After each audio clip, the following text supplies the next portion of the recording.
ఏపీలో రాజకీయాలు హాట్ గా మారుతున్నాయి. కూటమి సర్కార్ అధికారంలోకి వచ్చి ఏడాది గడిచింది. ఎన్నికల్లో ఇచ్చిన హామీలను అమలు చేశామని చంద్రబాబు పదే చెప్తున్నారు. అలాగే ప్రభుత్వం అధికారంలోకి ఏడాది పూర్తయిన సందర్భంగా ప్రజల్లోకి వెళ్లి ప్రతి ఒక్కరికి తమ ప్రభుత్వం చేసిన మంచి గురించి వివరించాలని చంద్రబాబు సూచించారు. తొలి అడుగు పేరుతో రాష్ట్ర వ్యాప్తంగా ఎమ్మెల్యేలంతా పర్యటనలు కూడా ప్రారంభించారు. అటు చంద్రబాబు కూడా తన సొంత నియోజకవర్గం కుప్పంలో తొలి అడుగు ప్రారంభిస్తున్నారు. మంత్రి నారా లోకేష్ మంగళగిరిలో ఇంటింటికి తొలి అడుగు చేపట్టారు. అయితే ఇక్కడే ఓ పెద్ద ప్రశ్న ఏపీ రాజకీయాల్లో బాగా వినిపిస్తోంది. ఏపీలో 3 పార్టీలు కలిసే పోటీ చేశాయి. అందుకే ఎన్డీఏ కూటమికి 164 సీట్లొచ్చాయనేది అటు జనసేన ఇటు బీజేపీ నేతలు పదే చెప్తున్న మాట.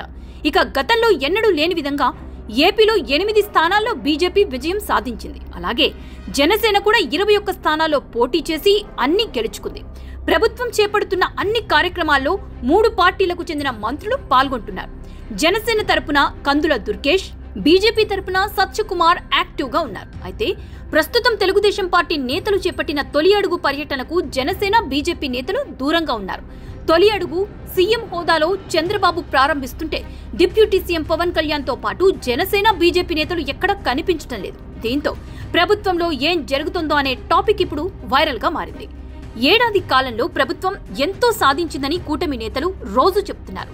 చేసింది ప్రజల్లోకి వెళ్లి చెప్పుకోవాలని, అలా ప్రచారం చేసుకోలేదు కాబట్టి 2019లో ఓడిపోయామని చంద్రబాబు వెల్లడించారు కూడా. అందుకే ఈసారి మాత్రం చేసిన ప్రతి మంచి పనిని ప్రజలకు వివరించాలని ఆదేశించారు. ఇందుకోసమే తొలి అడుగు పేరుతో పార్టీ నేతలంతా ప్రజల్లోకి వెళ్లాలన్నారు. అయితే ఈ కార్యక్రమం టీడీపీ సోలోగా నిర్వహిస్తోంది. ప్రభుత్వంలో భాగస్వాములుగా ఉన్న జనసేన బీజేపీలకు చెందిన నేతల్లో ఒక్కరు కూడా ఈ కార్యక్రమంలో ఎక్కడా కనిపించడం లేదు. గ్రామ స్థాయి నుంచి రాష్ట్ర స్థాయి వరకు ఎక్కడా కూడా బీజేపీ జనసేన నేతలు తొలి అడుగు కార్యక్రమంలో పాల్గొనలేదు. ఎన్నికలప్పుడు 3 పార్టీల కండువా వేసుకుని వచ్చిన నేతలు సరిగ్గా ఏడాదికే సింగిల్ గా రావటం ఏంటనే చర్చ ఆసక్తికరంగా మారుతోంది. ప్రభుత్వం సాధించిన విజయాలు 3 పార్టీలతో ఏర్పడిన కూటమికి దక్కుతుందని తొలి నుంచి 3 పార్టీలు చెప్తున్నాయి.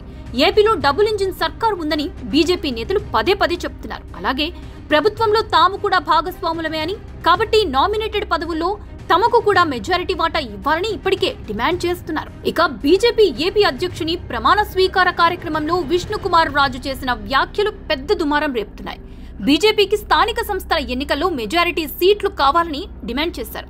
ఈ వీడియో వైరల్ గా మారడంతో టీడీపీ అభిమానులు కూడా ఘాటుగా బదులిస్తున్నారు. పదవులు కావాలని అడుగుతున్న నేతలు తొలి అడుగు పేరు కార్యక్రమానికి ఎందుకు దూరంగా ఉన్నారని ప్రశ్నిస్తున్నారు. అయితే దీనిపై బీజేపీ జనసేన అభిమానులు కూడా ధీటుగానే జవాబిస్తున్నారు.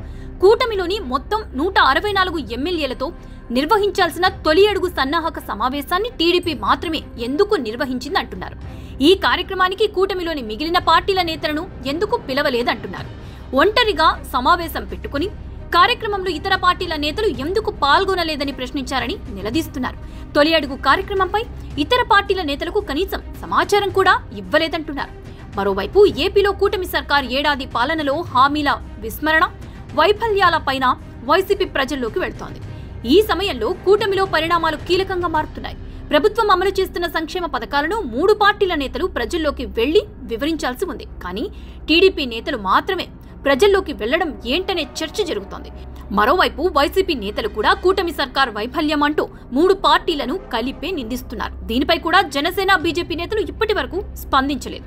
ఎన్నికలప్పుడు సూపర్ 6 హామీలను 3 పార్టీలు కలిపే ఇచ్చాయి. కానీ అధికారంలోకి వచ్చిన తర్వాత మాత్రం కేవలం టీడీపీ నేతలు మాత్రమే ప్రజల్లోకి వెళ్లడం వల్ల కూటమిలో చీలికలు వచ్చాయనే సంకేతాలు ప్రజల్లోకి వెళ్లే ప్రమాదం ఉంది.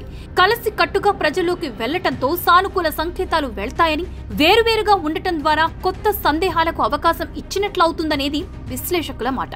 ఈ కార్యక్రమానికి బీజేపీ జనసేన పార్టీలు దూరంగా ఉండటం పైన కూటమి నేతలు స్పష్టత ఇవ్వాల్సి ఉంది.